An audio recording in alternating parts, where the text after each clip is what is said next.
रश्मि, महेश, देखो तुम दोनों से मिलने कौन आया है। नमस्ते दीदी। नमस्ते। नमस्ते। कैसी हो मीरा? सब ठीक है ना? हाँ दीदी। आओ दीदी बैठो। हाँ, बैठिए, आप भी बैठिए। दीदी आज कैसे आना हुआ? बस मीरा का हालचाल जानने आई हूँ। एएनएम दीदी ने जो देखभाल बताई थी वो तो कर रही हो ना? एएनएम दीदी ने मातृ शिशु सुरक्षा कार्ड पर एचआरपी की लाल मोहर लगाई थी। हाँ दीदी, लाल मोहर तो लगी थी और साथ में ये भी बताया था कि मीरा उच्च जोखिम वाली गर्भवती महिला है और उसे विशेष देखभाल की जरूरत है। इसीलिए तो मैं तुम लोगों के पास आई हूँ, क्योंकि मीरा उच्च जोखिम वाली गर्भवती महिला है और इसीलिए एएनएम दीदी ने मातृ शिशु सुरक्षा कार्ड पर एचआरपी की मोहर लगाई है। इसका मतलब मीरा में सामान्य गर्भावस्था से ज्यादा खतरे की संभावना है, पर आप लोगों को घबराने की कोई जरूरत नहीं है। पर रश्मि, मुझे तो बहुत चिंता हो रही है। अरे माँ जी, चिंता मत करिए। मीरा में तो हमने समय से जटिलता की पहचान कर ली है। कुछ गर्भवती महिलाओं में तो उच्च जोखिम की पहचान ही नहीं हो पाती है।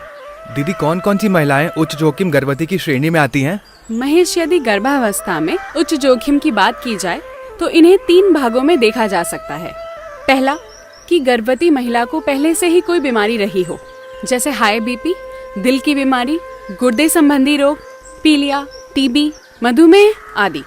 दीदी, क्या पहले से कोई गंभीर बीमारी की वजह से गर्भावस्था में समस्या हो सकती है? हाँ। ये तो नई बात है हमारे लिए। कुछ और बताइए ना दीदी। यदि गर्भवती महिला को उसकी पिछली गर्भावस्था में कोई दिक्कत रही हो, जैसे पिछले बच्चे का जन्म ऑपरेशन से हुआ हो, 2 गर्भपात हुए हो, या मृत बच्चे को जन्म दिया हो, या वर्तमान गर्भावस्था में कोई जटिलता हो, जैसे हाई बीपी, मधुमेह, खून में हीमोग्लोबिन का 7 ग्राम से कम होना, बच्चे का आड़ा तिरछा होना, सिफिलिस या एचआईवी का संक्रमण होने पर ऐसी महिलाएं उच्च जोखिम की श्रेणी में आ जाती हैं और इन्हें विशेष देखभाल की आवश्यकता होती है। अरे रश्मि, इसके अलावा भी कोई और खतरे के लक्षण होते हैं क्या? जी माँ जी। कौन से लक्षण दीदी?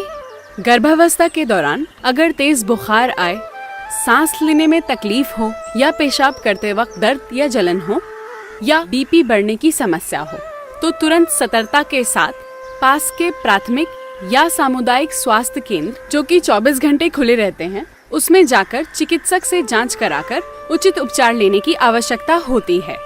और यदि गर्भावस्था के दौरान योनि से रक्तस्राव हो रहा हो, धुंधला दिखने के साथ साथ अत्यधिक सिरदर्द हो रहा हो, या झटके आ रहे हो, या गर्भवती महिला बार बार बेहोश हो जा रही हो, या लगातार पेट के निचले हिस्से में दर्द होना, समय पूर्व प्रसव पीड़ा या प्रसव पूर्व झिल्ली का फट जाना, खून की गंभीर कमी होना, भ्रूण का ना हिलना और योनि से बदबूदार सफेद स्राव के साथ साथ तेज बुखार के लक्षण दिखे, तो बिना देरी के पास के सामुदायिक स्वास्थ्य केंद्र या जिला अस्पताल जाकर चिकित्सक से उचित उपचार लेने की जरूरत है। दीदी, मैं इन खतरों के लक्षणों का जरूर ध्यान रखूंगा और यदि कोई भी दिक्कत हुई तो बिना देरी के अस्पताल जाऊंगा। बिल्कुल सही। हमारी थोड़ी सी समझदारी और सजगता हमें खतरे से बचा सकती है। इसलिए सबसे आवश्यक है कि ऐसे स्वास्थ्य केंद्र का चयन कर उसका पता और फोन नंबर की जानकारी हमारे पास पहले से ही होनी चाहिए, जहां आवश्यकता पड़ने पर जटिलता का प्रबंधन विशेषज्ञों द्वारा किया जा सके और यदि जरूरत पड़े तो प्रसव ऑपरेशन से किया जा सके, और यदि खून की जरूरत पड़े तो खून चढ़ाने की भी सुविधा हो। रश्मि, तूने बहुत अच्छी जानकारी दी। अच्छा ये बताओ, प्रसव के लिए हमको इनको ले कहाँ जाना होगा और आने जाने के लिए क्या करना होगा? बहुत अच्छी बात पूछी माँ जी आपने। मीरा को प्रसव के लिए सीधा जिला चिकित्सालय ले जाना और सरकार द्वारा लाने ले जाने के लिए एम्बुलेंस की निःशुल्क सुविधा भी उपलब्ध है, जिसके लिए आपको 102 या 108 पर फोन करना होगा। जब तुम लोग प्रसव के समय एम्बुलेंस को कॉल करोगे तो वो आपसे पूछेंगे कि क्या आपके कार्ड पर एचआरपी की लाल मोहर लगी है या नहीं, और जैसे ही आप बताएंगे कि हाँ लाल मोहर लगी है तो वो आपको प्रसव के लिए उचित संस्था ले जाएंगे।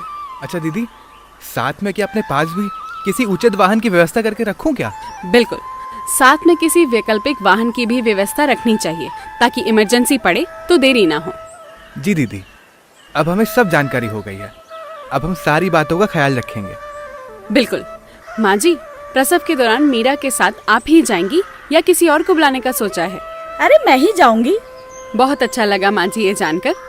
लेकिन महेश, साथ में ही खून देने वाले व्यक्ति की पहचान और साथ ही कुछ पैसों की व्यवस्था भी करनी होगी। बिल्कुल दीदी।